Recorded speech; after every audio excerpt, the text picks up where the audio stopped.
1 tahun pemerintahan Presiden Prabowo.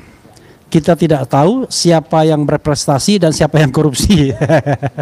Tapi intinya adalah dalam 1 tahun itu kita akan evaluasi beberapa hal sesuai dengan kapasitas narasumber saya ya. Ini NT ya. NST, bukan zat itu, narasumber tetap. NST, narasumber tetap. Jadi yang akan kita bahas adalah soal kabinet. 1 tahun kabinet, ada fenomena Kapolri, ada fenomena Budi Ari ya. Ada fenomena Menteri Kesehatan. Saya tidak tahu apakah Dr. Tifa mau meraise isu itu ya, karena yang saya tahu dokter-dokter itu sibuk sekali bagaimana caranya mereshuffle Budi Gunadi Sadikin. Kalau ini Dokter Andes beneran ini. Awalnya insinyur tapi ternyata Dokter Andes. Terbalik ya. Ya, dia terbalik dia. Walaupun ITB tapi Dokter Andes. Ya. Jadi saudara sekalian, ini yang ngeri-ngeri sedapnya adalah kita akan memulai dari soal penegakan hukum, law enforcement, kasus yang mendera 2 NST ini ya kan, narasumber tetap ini yang sekarang maju mundur, bukan maju mundur sih, bolak-balik enggak juga ya, enggak jelas juga. Tetapi dari situ mungkin Mas Roy dan Dr. Tifa bisa melakukan evaluasi sebagai potensial korban atau mungkin sudah korban atau potensial kriminalisasi untuk melihat apakah proses penegakan hukum di bawah Kapolri ini sudah benar dan apa tuntutannya. Karena saya tadi bikin judul berdasarkan konsultasi Mas Roy, RRT tuntut desak Kapolri dicopot. Oke. 1 tahun pemerintahan Prabowo. Siapa? Mau dulu, lady first mungkin ya. Oke, lady first. Ya. Kapolri dulu ya. Kapolri ya. Jadi ini pas sekali, ini malam menjelang 1 tahun pemerintahan Presiden Prabowo. Dan isu RRT dikriminalisasi ini kan mendominasi 12 bulan itu kan. Kita ini sudah bulan ke-7 nih, masuk bulan ke-7 di mana kasus yang kita hadapi sama sekali bukan kasus pidana, tapi pemaksaan kasus pidana.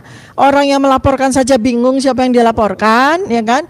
Dan dia hanya melaporkan peristiwa, artinya itu sebetulnya ya tidak ada kekuatan hukum apapun untuk melakukan pidana terhadap kami, tapi semua ya katakanlah kasus ini menjadi dominansi dari pemberitaan gitu ya. Nah itu yang menjadi sebuah prioritas bagi kami karena setelah kami melakukan perjalanan tentang kriminalisasi ini selama masuk ke bulan ke-7 ini, kemudian kita juga lihat maju mundurnya Polda Metro Jaya, kemudian Bareskrim juga melakukan banyak hal-hal yang kita nggak sebut sebagai blunder ya. Termasuk pada waktu presentasi Bareskrim tanggal 22 Mei 2025 itu kan bukan blunder sebetulnya, tapi kami anggap Bareskrim memberikan clue kepada kami ya bahwa Joko Widodo itu ternyata bukan mahasiswa prodi sarjana, tapi justru malah Bareskrim yang membuka kotak Pandora itu dengan menyebutkan di dalam dokumennya adalah Jokowi itu entry masuk ke UGM adalah sarjana muda, dan kemudian diamplifikasi sekian bulan kemudian, tepatnya di bulan Agustus 2025 oleh Rektor Ova Emilia sendiri yang menyatakan bahwa Joko Widodo itu memang entry-nya mulai dari sarjana muda. Nah ini kan sebetulnya hal-hal yang membuat Bareskrim ya pada saat gelar perkara khusus tanggal 11 Juli 9 Juli 2025 itu diam 1000 bahasa tuh para petinggi Polri-nya ya. Jadi ini kan menarik ya karena bulan demi bulan berlalu semakin banyak evidence, semakin banyak bukti, semakin banyak orang-orang juga membantu kami dalam memberikan data yang memang semakin memperkuat dari hasil penelitian kami yang sudah kami bukukan dalam buku Jokowi White Paper bahwa ijazah Joko Widodo itu memang palsu ya. Nah kemudian ini menjelang tanggal 20 Oktober 2025 ini ya Mas Roy ya, Bang Erha ya, kita juga akan dikasih hadiah lagi nih oleh KPU nih. KPU Pusat, KPUD Jakarta maupun KPUD Solo untuk tahun 2010 ya. Nah itu dokumen atau spesimen dari salinan fotokopi ijazah Joko Widodo yang dipakai untuk maju ke wali kota, maju ke gubernur dan maju ke presiden untuk periode yang kedua. Itu memang semakin memberikan validasi kepada hasil penelitian kami ya. Jadi inilah yang mendasari kami pada malam hari ini. Kami sampaikan kepada Presiden Prabowo Subianto untuk tidak segan-segan melakukan poin yang ketiga dari 3 tuntutan kami, yaitu nomor 1 adili Jokowi, 2 makzulkan Gibran, dan yang ketiga adalah copot Kapolri ya. Jadi ini tuntutan kami. Mungkin Mas Roy bisa meneruskan. Ya. Terima kasih Mas Refli dan juga Dr. Tifa. Jadi jelas betul ya. Jadi kami selama lebih kurang 6-7 bulan terakhir ini itu kan sebenarnya kami itu sudah dianiaya ya gitu. Dianiaya karena apa? Karena dalam status dilaporkan ya semenjak tanggal 30 April 2025 kami itu dilaporkan, meskipun tadi dikatakan laporannya nggak jelas, laporannya pengecut ya, tidak berani nyebut nama, tapi judulnya laporan itu pencemaran nama baik. Nah, pencemaran nama baik kok nggak nyebut nama itu berarti yang dilaporkan apanya ya gitu. Katanya peristiwa, harusnya pasalnya cari dong pencemaran peristiwa baik ya atau pencemaran apa, kan nggak ada pasalnya. Itu yang kemudian seolah-olah sudah kami itu bukan seolah-olah, memang benar-benar dikriminalisasi ya dalam berbagai kesempatan.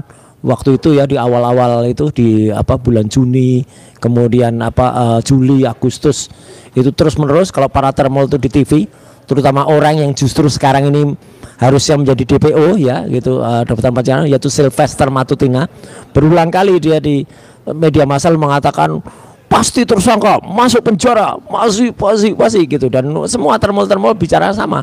Terakhir bahkan ada termol Gendruwo 1 itu ya, WW Gombel itu yang malah memaki-maki di TV ya, itu luar biasa sekali jurus-jurusnya ya. Jadi itu kan sebenarnya pendidikan yang tidak bagus ya bagi rakyat dan bagi negara ini gitu loh. Kalau memang Polri itu ya jelas-jelas itu memang ya tidak kuat, ya memang nggak kuat karena kami itu data-datanya sangat kuat. Ya sudah, lakukan sebaik-baiknya gitu loh. Jangan malu untuk mungkin dulu terlanjur bilang itu naik ke penyidikan tapi nggak kuat, ya udah batalin aja penyidikannya gitu ya. Atau tentukan kalau berani ya gitu. Tuh ya, jadi itulah semuanya sebenarnya tunduk pada Pak TB1 atau Tribrata 1 atau Kapolri. Dan jelas di sini semua di mana-mana tuh tuntutannya jelas ya. Tuntutan ketika Agustus itu sebenarnya juga jelas pencopotan. Cuman karena kemudian kita nggak tahu ada tumpangan isu tiba-tiba belok jadi 17/8, tiba-tiba DPR yang malah dituntut. Itu kan harusnya kan nggak benar itu ya. Jadi sekali lagi mengulangi apa yang sudah kami tuntutkan sejak lama ya. Jadi adili Jokowi dan juga makzulkan Gibran, juga copot Kapolri. Jadi Pak Prabowo Subianto sebagai presiden yang kita hormati dan kita jaga bersama ya. Selain orang nomor 2 yang paling berbahaya itu ya, yang berbahaya adalah juga pemimpin daripada Korps Bayangkara kita ya gitu, karena itu kalau tidak benar-benar bisa baik ya itu akan mengancam kedudukan Pak Presiden sendiri. Dan sekaligus juga sedikit saya mulai ya Mas Refli, dalam rangka setahun evaluasi ini, kunci orang paling penting untuk Bapak itu sebenarnya adalah para spokesperson, para juru bicara Pak Presiden ya gitu. Karena apa? Sekarang ini kan kita lihat nggak ada juru bicara yang benar-benar bisa definitif gitu loh. Dulu sempat dibentuk yang namanya KKK ya gitu, komunikasi kepresidenan. Tapi kan kacau balau tuh pimpinan Hasan Nasbi itu ya, yang akhirnya itu kemudian dicopot ya. Tapi sayangnya dicopot malah jadi komisaris ya. Itu kan nggak konsisten juga gitu lah orang itu gitu. Iya, kerjanya lebih kecil, gajinya lebih gede gitu. Dan dulu kan juga ada loh orang-orang, dan orang-orang yang masuk di dalam itu sebenarnya orang-orang hebat loh. Dulu ya kan ada Ujang Komarudin, ada Philip Formonte, ada juga si dulu adik kelas saya itu dari lulusan HI ya, dulu pernah di Telkomsel, pernah juga di kepresidenan ya gitu. Kemudian masuk ke situ orang-orangnya jadi nggak semua gitu, bahkan menjadi juru bicaranya fufafa, malah kan percuma gitu kan. Itu satu yang perlu dievaluasi ya. Kalau orang-orang itu sudah nggak ada lagi di situ ya saya kira oke. Nah KSP-nya Kepala Staf Kepresiden kan juru bicara dulu masuk KSP, sekarang malah naik gitu loh. Dulu sebenarnya Pak AM Putranto menurut saya tuh bagus, cuman mungkin Pak AM Putranto terlalu concern pada bidang ketentaraan dulu ya, jadi nggak terbiasa ke publik, jadi ya tidak bisa kemudian memegang sebagai posisi KSP. Bahayanya wakil KSP yang malah pernah menerima gerombolan Ceboker Nusantara itu yang sekarang malah naik jadi KSP, dan dia semenjak diangkat sampai sekarang kan kerjanya nggak ada itu, iya kan? Iya kan? Iya, itu yang suka dulu bikin survei.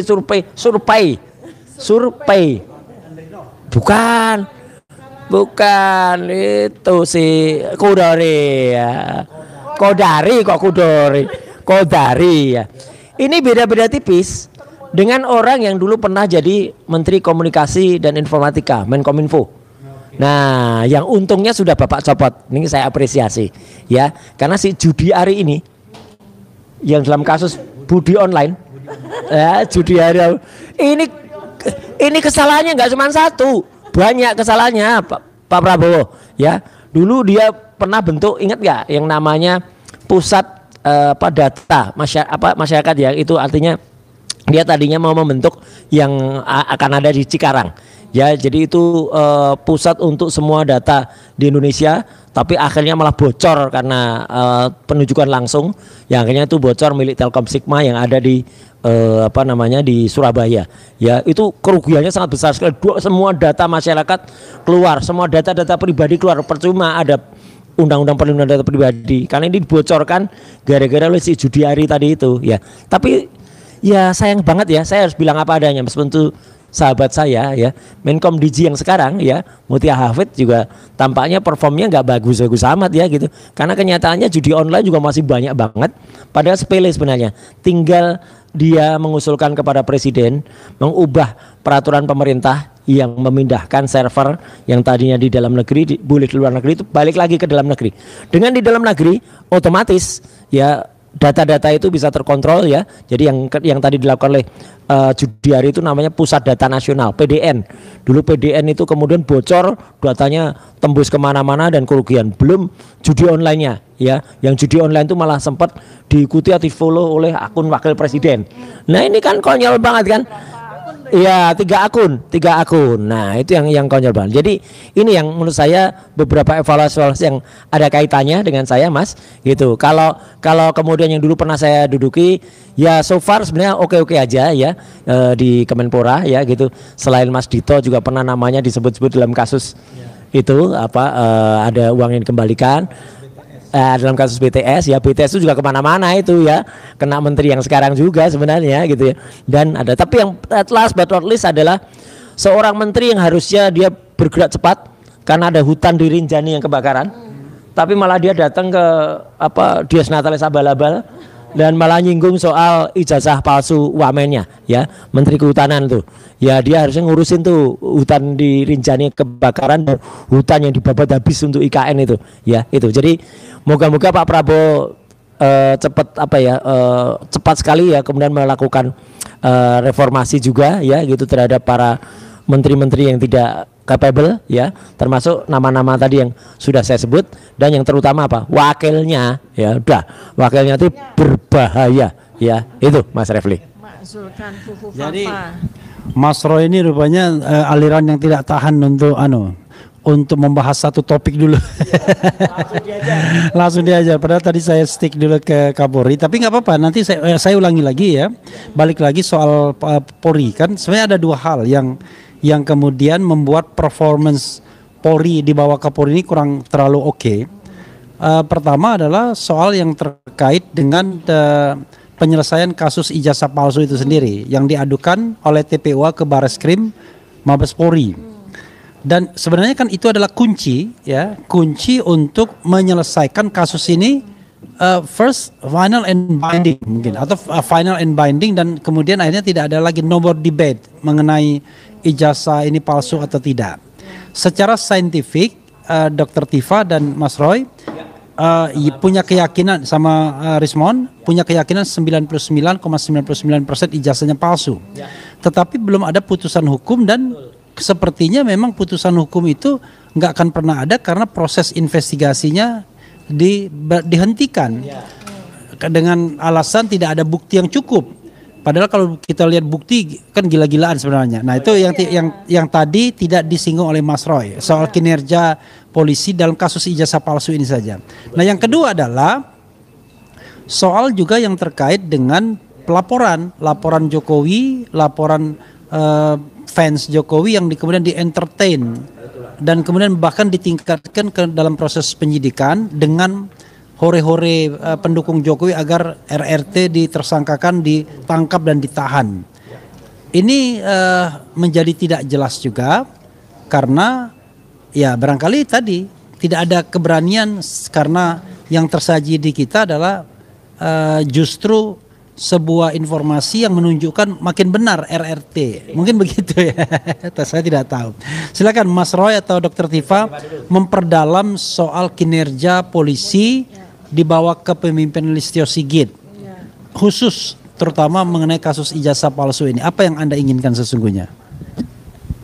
Ya, pertama terutama kalau ini kepentingannya kami ya terkait dengan kriminalisasi RRT oleh Joko Widodo ini. Dan juga sebetulnya banyak sekali kasus yang terjadi pada masyarakat ya, terjadi pada banyak institusi ya, bahwa Polri ini memang tidak netral selama dipimpin oleh Kapolri yang ini nih, Kapolri yang menjadi anak buah setianya Joko Widodo ya, dan kita termasuk menjadi korban dari ketidaknetralitasan dari Polri ya. Dan tampak sekali juga bahwa dalam 10 bulan atau 1 tahun pemerintah Prabowo ini, jaringan lama dari kepolisian ini masih dipegang oleh jaringan lamanya Kapolri era Jokowi gitu. Jadi masih sangat minimal lah sentuhan dari Presiden Prabowo Subianto terhadap internal dari kepolisian. Jadi artinya benar-benar masih dikendalikan karena memang simpul paling tingginya itu adalah LSP ini kan masih yang notabene adalah orangnya Joko Widodo, itu yang memang mengendalikan jaringan dari kepolisian. Kemudian tampak sekali juga sesuai dengan kasus kami ya bahwa kepolisian ini melindungi kepentingan dalam ini adalah Joko Widodo, bukan menegakkan marwah dari kepolisian sebagai konstitusi gitu ya. Jadi pelayan orang bukan sebagai pelayan negara. Jadi kepolisian ini di bawah Kapolri sekarang ini jadi jatuhnya tuh sebagai operator kekuasaan gitu loh. Bukan sebagai pelayan negara, malah jadi pelayan orang. Nah, artinya ini bukan lagi sekedar sebuah maladministrasi ya. Contoh aja dari kita, dari Bareskrim aja 22 Mei 2025 itu jelas sekali itu maladministrasi kan. Masa membuktikan bahwa ijazah itu Pak asli itu menggunakan fotokopi, udah belum lagi sekian puluh dokumen yang lain yang dipakai oleh kepolisian untuk menegakkan keaslian atau otentitas dari ijazah tersebut, itu jelas maladministrasi. Tambah lagi dengan apa yang kita hadapi juga dari gelar perkara khusus tanggal 9 Juli, itu jelas maladministrasi karena mereka melakukan pelanggaran dari perkapnya mereka gitu loh, jelas itu. Jadi ini bukan sekedar sebuah abuse of power, bukan sebuah teater abuse of power, tapi benar-benar pelanggaran dari berbagai dimensi, pelanggaran administrasi, pelanggaran etik, dan yang lebih penting di atas semua pelanggaran mandat konstitusional. Saya jadi ahli konstitusi ya. Ya, dan kemudian kalau kita lihat dari aspek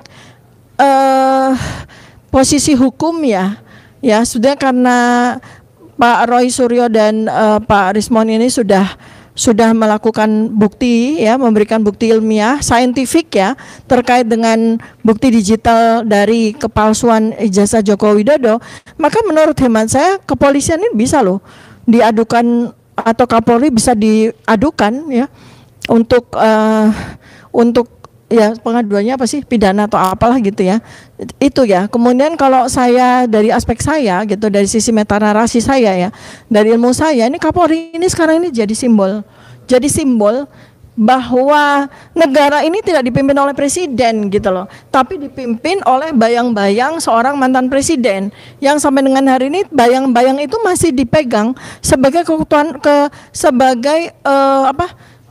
sebagai pemimpin faktual dari si Kapolri ini gitu ya. Jadi artinya apalagi dengan statement-statement Kapolri akhir-akhir ini tentang reformasi kepolisian ya, jelas itu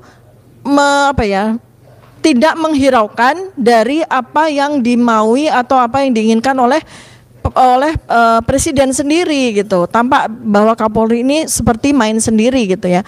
Nah, jadi sekarang kalau saya sampaikan bahwa kalau Kapolri ini di tanggal 20 Oktober 2025 ini tepat setahun dari pemimpin Presiden Prabowo Subianto itu tidak dilakukan tindakan apapun, ya artinya Presiden membiarkan Kapolri tidak tunduk kepada beliau. Presiden Prabowo Subianto membiarkan Kapolri ini masih tunduk kepada presiden lama, masih tunduk kepada mantan presiden, dan kemudian tidak ada goodwill sama sekali untuk melakukan pembersihan terhadap jaringan lama dari kepolisian, dari Kapolri. Artinya apa? Artinya kalau Presiden Prabowo Subianto masih membiarkan sampai besok pagi Kapolri itu masih menjabat dan tidak mencopot, dan kemudian melakukan penggantian dengan Kapolri yang menjadi orang dari Presiden Prabowo, bukan orangnya Jokowi, maka Indonesia ini masih belum dipimpin, Pak Presiden. Masih belum Anda pimpin, Pak. Masih dipimpin secara faktual oleh Joko Widodo. Dan ini sebuah presiden yang sangat buruk bagi bangsa kita, ya. Karena 1 tahun itu adalah masa final. Bagaimana penguasaan kepemimpinan terhadap negara ini benar-benar dikuasai oleh presiden yang sekarang, bukan presiden yang lama. Kalau nanti tanggal 21 Oktober presiden belum belum mengganti Kapolri, artinya Bapak masih membiarkan untuk 1 tahun ke depan, ya, negara ini masih dipimpin oleh presiden lama. Kepolisian masih dipimpin oleh anak buah dari Joko Widodo. Dan ini sekali lagi sangat membahayakan dari keberlangsungan dan masa depan dari negara kita. Oke. Mas Roy. Lagi. Ya, tambah. Jadi mungkin sedikit soal agak teknis ya. Jadi memang Kapolri yang terakhir ini, itu kalau dari urutan tuh Kapolri ke-25 dalam sejarah Republik Indonesia. Memang sekarang bisa disebut Kapolri yang terlama gitu ya gitu. Karena beliau itu diangkat itu sudah semenjak Januari 2021 ya gitu. Artinya tepatnya 27 Januari 2021. Memang punya satu slogan yang bagus ya, presisi ya gitu. Jadi itu prediktif, responsibilitas, transparansi, berkeadilan.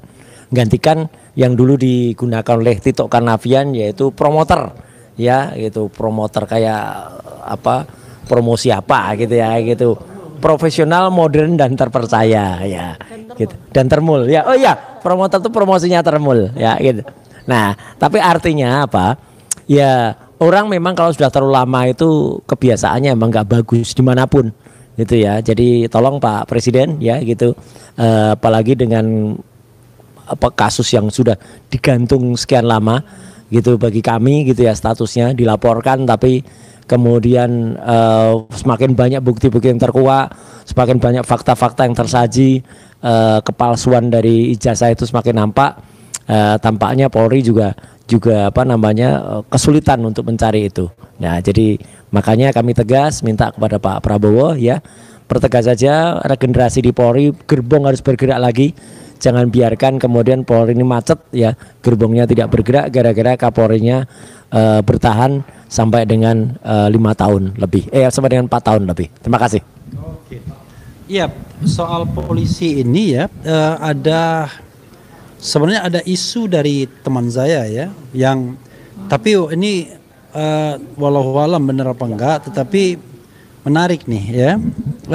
Sayangnya dia tidak ditulis di medianya. Oke. Saya bacakan gini ya, sedikit. Tapi ini sekali lagi ini hanya informasi yang tidak verified ya. Itu sebagai informasi, tadi siang ada kejadian, tapi maksudnya tadi siang itu bukan tadi siang tadi, tapi pokoknya ini ada kejadian menggemparkan di Bandung dalam acara akad nikah putra Komjen Polisi P. Ahmad Dowiri. P itu purnawirawan. Tiba-tiba Irjen Selamat ya ada namanya di sini, berteriak-teriak menantang para perwira tinggi Polri yang hadir di situ. Salah satu yang mau ditembak adalah Komjen Polisi Kar Gitu ya. Kemudian Selamat mengamuk sambil saya tidak sebutkan nama lengkapnya di sini ya, mengeluarkan senjata, saya akan tembak siapa saja yang mencoba mengkudeta Kapolri Listio. Oke. Kejadian Jumat ya, Kar buat laporan ke Polda ya kan. Batal lapor karena Pak Doviri memohon Pak Kar tidak lapor. Jadi tapi yang tadi yang di Selamat tadi habis stroke tapi masih tetap menjabat ya. Dianggap orang sakit. Pistol yang dipakai bukan dari Polri tapi pribadi. Kemudian dia juga tembak peringatan sambil teriak-teriak mengancam yang akan kudeta Kapolri Sigit. Kita tidak tahu ya ini apakah ini benar atau tidak, tetapi pemberi beritanya tentu punya sumber-sumber yang kredibel karena memang banyak informasi tentang kepolisian biasanya. Tapi maksud saya begini, kembali kepada yang faktual saja, terlepas dari adanya konflik atau persaingan internal di antara untuk menjadi TB1 dan itu selalu laten ya. Saya tambahkan sedikit, memang profesionalisme polisi atau Polri sebagai penegak hukum ini memprihatinkan. Dalam kasus-kasus yang besar, terutama dalam kasus misalnya terakhir ini ijazah palsu, dia omongkan nggak ada katanya buktinya, padahal bukti itu banyak sekali. Jadi kalau saya sering mengulang-ulang dalam pasal 184 KUHP itu, bukti itu ya bisa berupa yang namanya keterangan saksi, keterangan ahli, kemudian bukti surat, petunjuk dan keterangan terdakwa, dan mungkin dokumen elektronik karena perkembangan elektronik yang ada. Nggak mungkin kita nggak punya bukti-bukti itu kan. Keterangan ahli bisa Dr. Tifa, bisa Roy Suryo, bisa Rismon, bisa Topi Merah dan lain sebagainya. Itu keterangan ahli semua. Mau dimasukkan siapa Joshua Sinambela boleh juga. Lalu saksi ada Kasmujo ya kan. Ada tadi baru kita hadirkan Yulianto dan Bitor dan lain sebagainya. Jadi sebenarnya agak aneh ya. Surat juga banyak. Itu yang di kepolisian tuh surat semua itu yang sudah disita dan lain sebagainya. Termasuk yang didapatkan dari DKI terbaru ya. KPU DKI dan KPU nasional salinan. Itu kan bukti surat. Bukti keterangan terdakwa ya nanti kalau sudah ada terdakwanya kan. Dokumen elektronik banyak juga yang Dian Sandi dan lain sebagainya. Jadi agak aneh memang kalau ini kemudian tidak bisa dikatakan sebagai sebuah bukti yang kemudian bisa meningkatkan kasus ini ke dalam proses penyidikan. Itu satu kasus. Belum lagi kasus yang lain di luar ijazah. Misalnya bagaimana proses penanganan perkara KM 50. Tiba-tiba bebas semua. Kanjuruhan juga, Sambo juga. Jadi agak aneh kemudian tiba-tiba Prabowo tetap mempertahankan, dan terakhir tentu kematian tidak hanya Afan Kurniawan tetapi juga 10 orang dalam kasus tragedi Agustus kemarin. Jadi ini pemikiran yang objektif, bukan hanya soal terkait dengan RRT saja Sobat Era sekalian ya. Nah sekarang saya ingin men-challenge Dr. Tifa sedikit, concern nggak soal kesehatan? Karena para dokter yang saya tahu ya itu mengeluhkan soal eksistensi Dr. Andes ini. ini dari insinyur ke Dr. Andes nih. Dr. Andes BGS. Orang bilangnya ini BGS, bukan Bill Gates, tetapi Budi Gunadisadikin. Kalau Dr. Tifa berkenan, kalau tidak berkenan nggak apa-apa dok, silakan. Ya tentu saja ini karena domain saya ya. Salah satu saya sebagai dokter juga dulu pernah menjadi salah satu pengurus besar Ikatan Dokter Indonesia tahun 2018-2022 ya. Artinya ini concern saya sebenarnya dari lama ya, ketika Pak BGS ini Budi Gunadisadikin, entah itu insinyur entah itu Dr. Andes gitu ya. Jadi waktu beliau itu jadi Menteri Kesehatan itu saya bukan orang yang a priori ketika Kementerian Kesehatan dipimpin oleh non dokter gitu. Karena di banyak negara juga banyak. Ya sekarang apalagi Secretary of State Menteri Kesehatan ya, Menteri Kesehatan Amerika Serikat pun juga bukan dokter, seorang lawyer kan? Iya, siapa namanya? Kennedy. Ya, itu kan lawyer, ya kan, lawyer lingkungan kan, dan beliau orang yang sangat santer, orang yang sangat vokal pada saat pandemi COVID, yang menyatakan banyak hal juga yang saya tulis pada buku saya Pandemi Pembelah Peradaban gitu ya. Bahkan itu yang dipilih oleh Donald Trump. Tapi bedanya adalah concernnya ya. Kelihatan sekali ya, para dokter kita juga banyak mengeluh selama Dr. Andes atau Insinyur Budi Gunadisadikin ini jadi menteri, itu kan banyak sekali kebijakan-kebijakan yang tidak menjadi sebuah problem solving atas kasus-kasus atau masalah kesehatan di Indonesia. Ya, kemudian juga kedekatannya yang bersangkutan ini dengan kelompok WEF ya, World Economic Forum. Kemudian kedekatannya dengan pharma industries ya, kemudian komitmennya kepada para para taipan dunia ya, yang mereka itu suka berkedok filantropis ya, seperti macam Bill Gates dan sebagainya. Itu kan bukan kepada orientasi kepada kesehatan rakyat Indonesia, tapi kepada bagaimana bisnis ya, vaksin, bisnis farmasi ya, bisnis alat kesehatan itu yang diakomodir oleh ekonom ini ya. Mengingat background dari Pak BGS ini kan ekonom ya, beliau adalah banker. Ya, nah kan di Bank Mandiri selama 10 tahun. Nah, itu satu-satunya satu-satunya experience beliau itu di bidang itu kan, expertise beliau itu di bidang itu. Nah, kemudian yang sekarang ini sebetulnya sejak beberapa tahun yang lalu, sejak saya meramaikan kasus ijazahnya Joko Widodo dan gelarnya, itu teman-teman dokter itu sudah sampaikan ke saya, Mbak Tifa gitu ya, Dr. Tifa, mohon dong agar diusut juga tuh tentang gelarnya Budi Gunadi Sadikin itu gitu. Karena kita semua kan tahu beliau itu lulusan dari MIPA Fisika. Ya, artinya gelarnya pada saat dulu ya pasti Dr. Andes. Kalau sekarang kan SSI ya, SSI Sarjana Sains kan.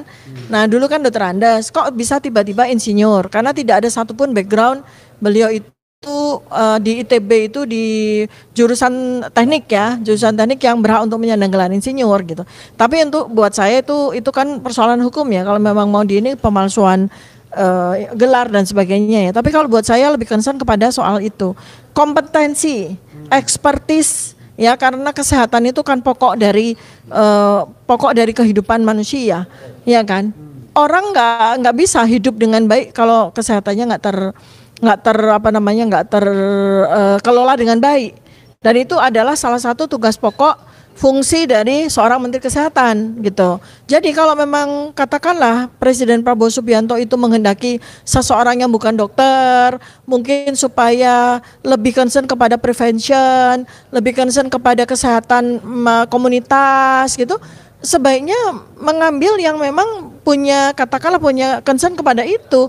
Katakanlah kalau misalnya lawyer, misalnya seperti yang terjadi di Amerika sekarang, Menteri ya RFS kan, RFK Robert Robert Kennedy Junior ya itu kan bagus sekali, seorang pengacara yang concern pada bidang kesehatan dan banyak memberikan advokasi pada masalah-masalah kesehatan dan lingkungan, kan cocok sekali itu ya, daripada seorang banker yang punya background keuangan menjadi menteri kesehatan. Karena nantinya kesehatan itu diperdagangkan seperti yang kita alami sejak BGS ini menjadi menteri gitu ya. Itu ya. Jadi seandainya tanggal 20 Oktober itu kita dapat hadiah reshuffle beberapa menteri, mudah-mudahan kabinetnya Presiden Prabowo per 20 Oktober 2025 itu semakin zakon kabinet ya. Semakin zakon kabinet. Artinya kabinet yang orang-orangnya benar-benar ekspertis, benar-benar pakar, benar-benar orang yang punya pengalaman yang hebat dalam memimpin masing-masing dari kementerian. Oke, jadi memang ya kita evaluasi terhadap pergantian-pergantian yang ada. Jadi walaupun Prabowo bilang 1 tahun tidak ada pergantian, toh ternyata pergantian terjadi. Yang paling blunder tentu Menteri Pendidikan yang kemarin ribut-ribut itu sama pembantunya itu ya. Kemudian diganti. Berikutnya tentu menteri-menteri yang olahraga yang diganti. Kemudian yang agak kontroversial Menteri Koperasi, Menteri Keuangan dan lain sebagainya. Nah, menurut baik Dr. Tifa maupun Mas Roy, pergantian yang ada itu sudah oke enggak personel-personelnya. Lalu kalau kita mau tunjuk nama selain tadi BGS, Kapolri, kayaknya siapa lagi yang perlu di reshuffle berdasarkan penilaian objektif. Karena gini, kenapa saya bilang penilaian objektif? Kan Anda kan sering mengatakan bahwa Anda bekerja berdasarkan metode ilmiah, terutama Dr. Tifa. Karena itu penilaian juga harus objektif terhadap nama-nama berikut ini.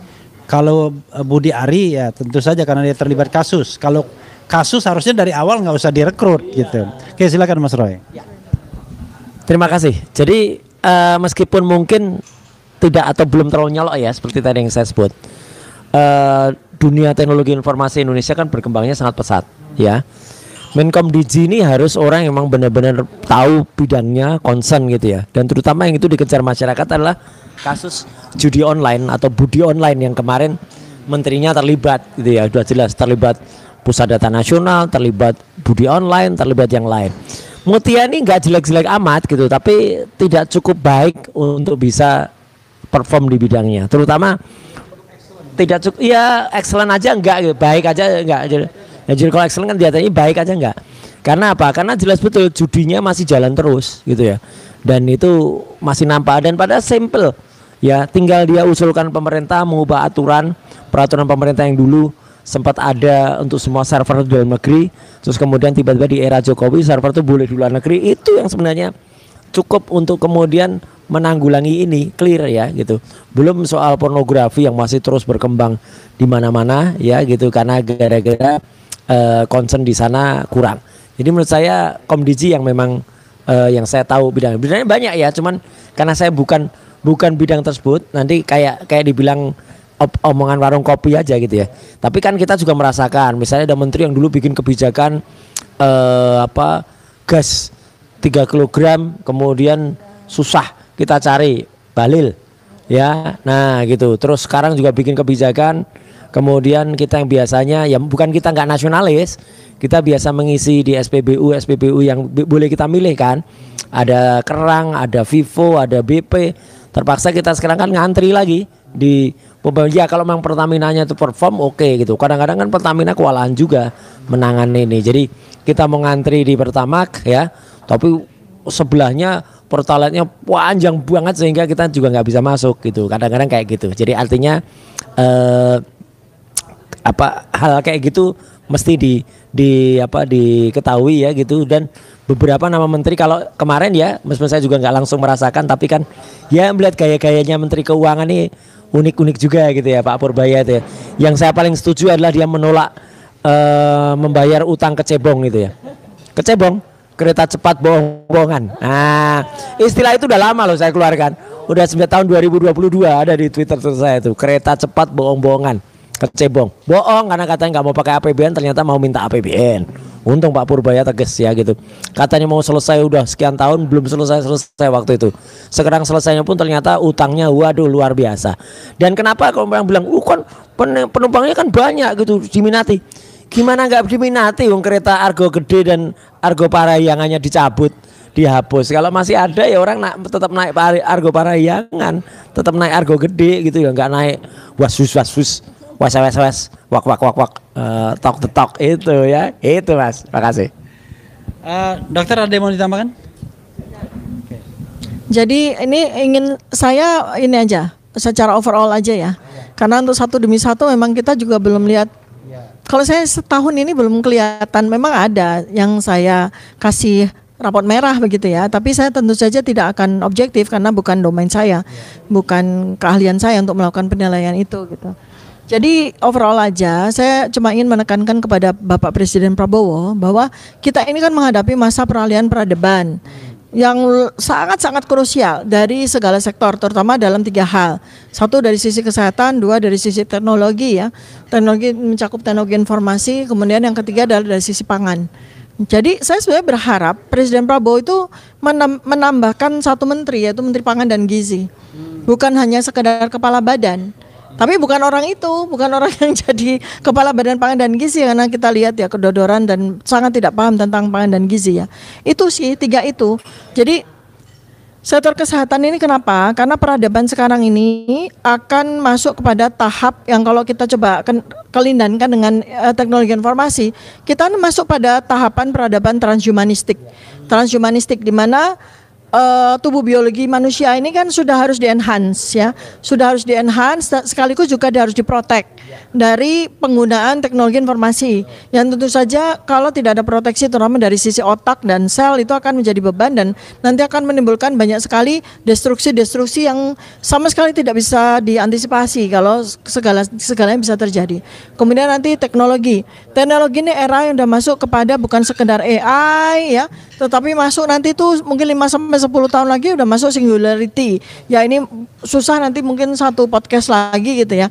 Tapi intinya adalah bahwa manusia terus disiapkan, infrastruktur harus disiapkan, bukan hard infrastruktur seperti yang dilakukan oleh Joko Widodo, jalan benar dan sebagainya, tapi soft infrastruktur, di mana karena memang nggak mau kita masuk ke dalam sebuah era yang baru, ya era artificial intelligence, era transhumanistik, maka infrastruktur yang berkaitan dengan itu tuh harus betul-betul disiapkan gitu. Bukan hanya sekedar penggantian bahan bakar fosil menjadi listrik, bukan, tapi lebih kepada soft infrastruktur dari sisi teknologi ya. Kalau enggak, aduh nanti kita akan ketinggalan 100 sampai 200 tahun dibandingkan dengan negara-negara lain yang lebih maju. Dan jangan lupa bahwa negara-negara yang sudah siap itu bahkan Asia Tenggara, Asia Pasifik pun lebih dari siap loh dibandingkan sama Indonesia. Ya itu, kemudian ketiga sudah soal pangan dan gizi. Ini sangat penting sekali ya. Bagaimana kita nanti itu masuk pada era GMO, genetically modified organism, yang sekarang ini juga pangan itu kan masuk, Monsanto udah masuk, Bill Gates sudah masuk, para Taipan tuh udah masuk, Jeff Bezos udah masuk. Artinya concern dunia terhadap pangan dan gizi itu sangat luar biasa. Tetapi sekarang ini paradigma dari Menteri Pertanian, paradigma dari menteri-menteri yang terkait dengan pangan dan gizi itu masih sangat tradisional. Masih urusannya dengan food estate yang tanam singkong dan sebagainya, itu sangat tradisional. Sangat berlambat, lebih lambat 100 sampai 200 tahun. Jadi apa-apa saja yang mesti disiapkan pada era transhumanistik ini harus menteri yang benar-benar paham urusan ketiga hal ini. Itu yang menjadi, silakan cari Pak Presiden Prabowo, tapi jangan orang-orang yang sekarang ini gitu ya. Harus di-enhance juga kapasitasnya. Ya, memang seperti kata Dr. Tifa ya, kita tidak adil kalau kita menilai kementerian yang banyak itu. Apalagi jumlahnya lebih dari 100 kalau dimasukkan wakil menteri dan kepala serta wakil kepala badan. Karena itu ya yang biasanya yang menonjol itu adalah yang buruk-buruk. Nah, karena itu kan gampang pakai terbalik aja. Kalau nggak dibahas berarti everything is okay. Nah, yang dibahas itu berarti bermasalah kan begitu. Nah, yang diantara yang bermasalah itu sudah jelas institusi kepolisian ya, itu satu. Tapi pada bagian akhir ini Mas Roy ya, karena kita nanti ada gelombang berikutnya lawyer-lawyer Mas Roy dan Dr. Tifa yang konon mau menyengketakan KPU dan KPU DKI. Karena nutup informasi yang sebenarnya sudah dibuka oleh undang-undang. Terakhir, the last but not least, soal 1 tahun, kan kita 1 tahun Prabowo. And the question, Gibrannya bagaimana? Kira-kira begitu ya. Nah, karena paling tidak ya, in progress, Mas Roy belum mencapai 99,99% sih soal keaslian ijazah Gibran. Ada tidaknya SMA, tetapi hanya mencapai ya 99,98. Ya. Faktanya adalah Gibran sudah 1 tahun berkuasa dan kemudian menjelang 1 tahun ini sudah terkuak soal ijazahnya yang justru dianggap jauh lebih bermasalah dibandingkan bapaknya, dan kemudian sengaja dilindungi oleh KPU melalui peraturan KPU. Silakan Mas Roy dulu. Terima kasih. Jadi pemirsa RH Channel di mana saya berada, kenapa Gibran nggak saya bahas tadi? Nggak perlu dibahas, harus diganti aja. Jadi yang penting itu bukan dibahas, tapi diganti. Itu memang harus diganti, udah jelek banget ya. Terakhir juga dia mengunjungi mana gitu, ditanya oleh rakyat ya, Pak saya mohon saran gitu. Kamu di mana? Di RRI Pak gitu. Diem lama, saya pikir mikir apa? Nanti saja. Aduh, dah. 78 triliun hanya dapat kayak gitu, itu model kayak gitu tuh udah ganti deh pokoknya, udah ya maksulkan apa itu udah benar-benar jelas harus ya. Karena apa? Karena udah nggak ada lagi alasan untuk dipertahankan dan membahayakan Pak Prabowo. Makasih. Ya, masalahnya kenapa gitu Mas Roy? Karena dia adalah pemilik ijazah SD. Pemilik ijazah SD. Artinya ada yang berpendapat begitu ya? Iya, ya jelas ya. Kalau kami dari penelitian kami memang Gibran punya ijazah SD. Nah, tetapi Item ya, item to discuss ya 99,98% lah belum jelas ya. Berarti cuma tinggal 0,01% aja yang belum jelas ya. saya koreksi, 99,98% ijazah SMA-nya sudah jelas ya. 99,99% ijazah SMA-nya Nggak ada. Udah pasti nggak ada. ya. Nah, jadi itu yang tentu saja kita tidak bisa membiarkan Presiden Prabowo Subianto itu terbebani oleh wapresnya yang sama sekali nomor 1 melanggar undang-undang, nomor 2 tidak punya kompetensi, nomor 3 itu membahayakan bangsa dan negara ini seandainya terjadi sesuatu kepada Presiden Prabowo. Jadi ini kami sekarang concern pada poin kedua yang sekarang ini sedang kita lakukan penelitian dengan basis telematika, neuropolitika behavior dan hukum ya, hukum tata negara, hukum secara keseluruhan. Hukum secara keseluruhan dan nantikan dalam waktu dekat buku itu penelitian itu sudah kami bukukan insyaallah. Bukunya judulnya Gibran's Black. Yang dark itu Jokowi Dark Life. Ya itu buku ketiga. Dark. Ini black. Gibran's Black Paper. Insya Allah segera tunggu. Kami akan segera rilis dan itu yang menjadi pertanggungjawaban ilmiah kami bertiga terkait dengan bagaimana kita mendorong, kita mensupport semua pihak yang sekarang ini sedang berjuang untuk menuntaskan poin yang kedua dari tuntutan rakyat yaitu makzulkan Gibran. Oke, ya saudara sekalian sekali lagi ya, kita concern terhadap kemajuan bangsa dan kita karena sudah terpilih melalui pemilu ya mendukung pemerintahan Prabowo sebagai pemerintahan yang konstitusional, tetapi ya tetap berada di luar garis di luar lapangan sebagai pengkritik. Dan alhamdulillah so far 1 tahun belum ada, mudah-mudahan tidak ada para pengkritik yang ditangkap hanya karena menyampaikan kritik dan lain sebagainya.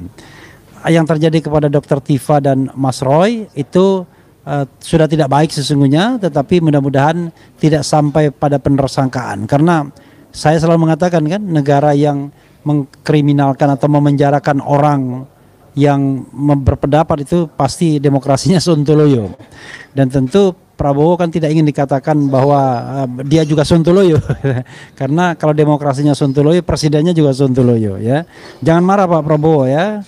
We love you seandainya Anda berada di garis yang benar, kemudian benar-benar melaksanakan mandat, mau mendengarkan omongan orang, karena tentu kita paham ngomong tidak lebih sulit dibandingkan melaksanakannya. Kalau melaksanakannya jauh lebih sulit. MBG misalnya ya kita dukung, tetapi MBG yang bagaimana dulu yang harus kita dukung. Tentu MBG yang memang workable, penting buat masyarakat dan lain sebagainya. Maksulkan bapaknya dan Gibran.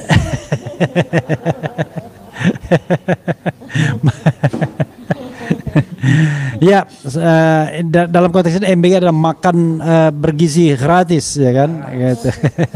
Gratis ya. Ya begitu saja saudara sekalian. Tetapi saya harus memberikan kesempatan untuk closing statement kepada beliau berdua. Silakan. Ya, masih closing. Closing. Oh tadi kirain closing. Ya tadi closing. Ya udah, jadi closingnya jelas sekali ya. Kita tetap pada 3 tuntutan utama: adili Jokowi, maksulkan Gibran, dan juga copot Kapolri. Udah closingnya itu aja dengan panjang-panjang. Ya, sama. Jadi 20 Oktober 2025 Pak Presiden Prabowo Subianto berikanlah kami rakyat kabar gembira yaitu copot Kapolri.